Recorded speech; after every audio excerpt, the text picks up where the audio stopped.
بسم اللہ الرحمن الرحیم۔ ناظرین محترم، ایک مغربی صحافی افغانستان کی جنگ زدہ علاقوں میں، اور وہ بھی طالبان کی قیدی، لیکن طالبان کی قید میں گزرے دنوں میں وہ طالبان کے حسن سلوک سے اس قدر متاثر ہوئی کہ وہ مسلمان ہو گئی۔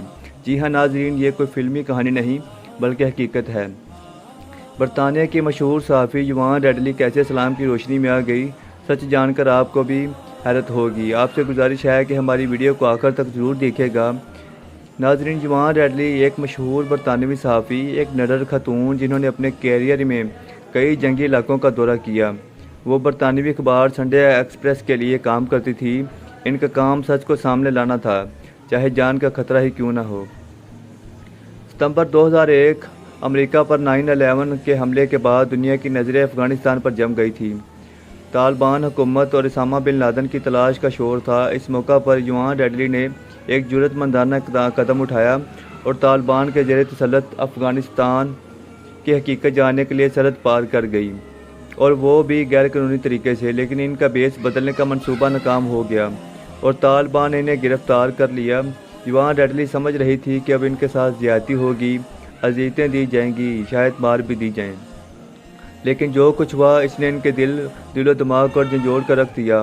طالبان نے ان سے عزت سے بات کی، انہیں نہ صرف مکمل لباس فراہم کیا بلکہ مرد محافظ بھی مکمل پردے میں ان سے ملنے آتی تھی۔ ان سے نرمی سے سوالات کیے گئے۔ یوان ریڈلی نے بعد میں خود کہا کہ میں حیران رہ گئی کہ جنہیں مغربی میڈیا دہشت گرد کہتا ہے، وہ مجھ سے کہیں زیادہ اخلاقی، باعزت اور شریف تھے۔ ناظرین، طالبان کی قید میں گزارے گئے دن یوان کے لیے جسمانی قید سے زیادہ ذہنی اور روحانی کشمکش کے دن تھے۔ وہ ایک مغربی صحافی تھی جنہیں بچپن سے ہی سیکولر سوچ، آزاد خیالی اور مغربی اقدار سکھائی گئی تھی۔ لیکن قید کے دنوں میں جو کچھ انہوں نے دیکھا، وہ ان کے پورے عقائد اور نظریات کو ہلا کر رکھ دیا۔ ایک بار انہوں نے اپنے کتاب میں لکھا کہ میں سوچتی رہتی تھی کہ یہ کیسے ممکن ہے کہ میرے دشمن، جنہیں میں خطرناک اور دہشت گرد سمجھتی تھی، وہ مجھ سے زیادہ انسانیت کا مظاہرہ کر رہی تھی۔ قید کے دوران یوان کو ایک بار اس بات پر شدید حیرت ہوئی جب ایک طالبان محافظ نے ان سے کہا کہ ہم آپ کو ہاتھ نہیں لگا سکتے، آپ ایک عورت ہیں، عورت کا بہت احترام ہے ہمارے دین میں۔ یہ جملہ ایک ایسی دنیا سے آنے والی خاتون کے لیے حیرت کا باعث تھا جہاں خواتین کے حقوق صرف نعرے بن چکے تھے، لیکن حقیقت میں استحصال جاری تھا۔ قید کے دوران طالبان نے ایک دن یوان ریڈلی سے ایک سوال کیا اور وہ سوال تھا کہ آپ نے کبھی قرآن پڑھا ہے؟ یوان نے جواب دیا کہ نہیں۔ تو طالبان نے کہا کہ آپ رہا ہو جائیں تو ہم چاہتے ہیں کہ آپ صرف ایک بار قرآن کو کھلے دل سے پڑھیں۔ یوان ریڈلی نے یہ وعدہ کر لیا، شاید اس لیے کہ قید سے رہائی آسان ہو جائے۔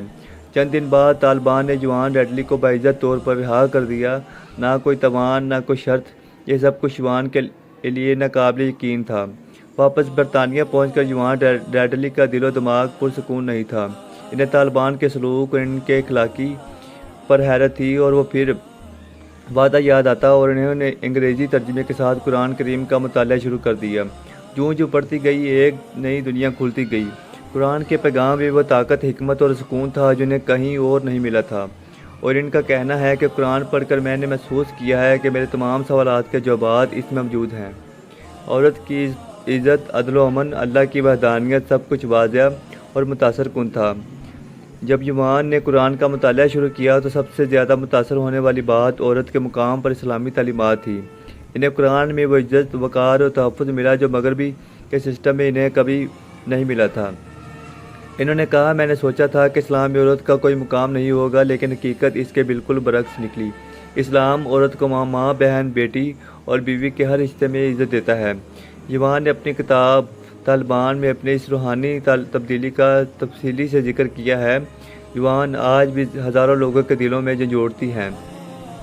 اپنے مطالعے اور غور و فکر کے کئی مہینوں کے بعد 2003 میں یوان ریڈلی نے اسلام قبول کر لیا، اور انہوں نے دنیا کو حیران کر دیا۔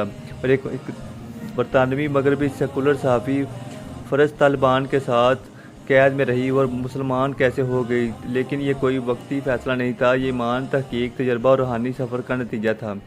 یوان نے اسلام کو دل سے اپنایا، اور انہوں نے اپنے نام تبدیل نہیں کیا، لیکن اپنی زندگی کا راستہ ضرور بدل لیا۔ پردہ اختیار کیا، 5 وقت کی نماز شروع کی اور مسلمانوں کے حقوق کے لیے آواز بلند کرنے لگی۔ اسلام قبول کرنے کے بعد یوان ریڈلی نے اپنا صحافی کیریئر جاری رکھا۔ لیکن اب وہ اسلاموفوبیا، خواتین کے حقوق اور فلسطینی جیسے مسائل پر بولنے لگی۔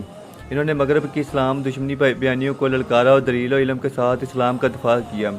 ایوان نے کئی جگہ پر یہ کہا کہ اسلام نے مجھے آزاد کیا، مجھے وقار دیا، مجھے مکمل انسان بنایا۔ ایوان ریڈلی کہتی ہیں کہ اسلام نے انہیں امن اور مقصد دیا۔ انہیں طالبان کی قید میں کبھی کسی نے برا لفظ تک نہیں کہا۔ انہیں حیرت ہوئی کہ مغربی میڈیا جس اسلام کی تفسیر دکھاتا ہے وہ حقیقی اسلام سے مکمل طور پر مختلف ہے۔ انہوں نے قرآن کو سب سے طاقتور اور متاثر کن کتاب قرار دیا۔ ایوان ریڈلی کے لیے اسلام صرف ایک مذہب نہیں بلکہ ایک روحانی سکون اور زندگی کا مقصد بن گیا۔ انہوں نے کہا کہ اسلام نے ان کے اندر وہ سکون پیدا کیا جو دنیا کی کوئی چیز نہیں دے سکتی تھی۔ میں نے دنیا کے ہر رنگ کو دیکھا ہے اور دولت، شہرت، آزادی کو بھی دیکھا ہے، لیکن جو سکون مجھے سجدے میں ملا وہ کہیں نہیں ملا۔ دوستو، ایوان ریڈلی ایک خاتون جسے دنیا نے جنگی رپورٹر کے طور پر جانا جاتا ہے، لیکن اللہ تعالیٰ نے انہیں حق کے قافلے میں شامل کر لیا۔ یہ قید ان کے جسم کے لیے، لیکن روح کو بھی تو آزادی مل گئی۔ آج بھی جب قرآن پڑھنے والا کوئی غیر مسلم سچائی سے ٹکراتا ہے تو اسلام اس کے دل میں گھر کر لیتا ہے، کیونکہ یہ دین ایک ہدایت ہے۔ امید ہے ناظرین آج کی ویڈیو آپ کو پسند آئی ہوگی۔ اگر ویڈیو پسند آئی ہے تو ویڈیو کو لائک ضرور کیجیے گا اور جاتے جاتے چینل کو سبسکرائب کر کے ہماری حوصلہ افزائی کریں۔ اپنا اور اپنے گھر والوں کا بہت سارا خیال رکھیے گا۔ وما علینا الا البلاغ المبین۔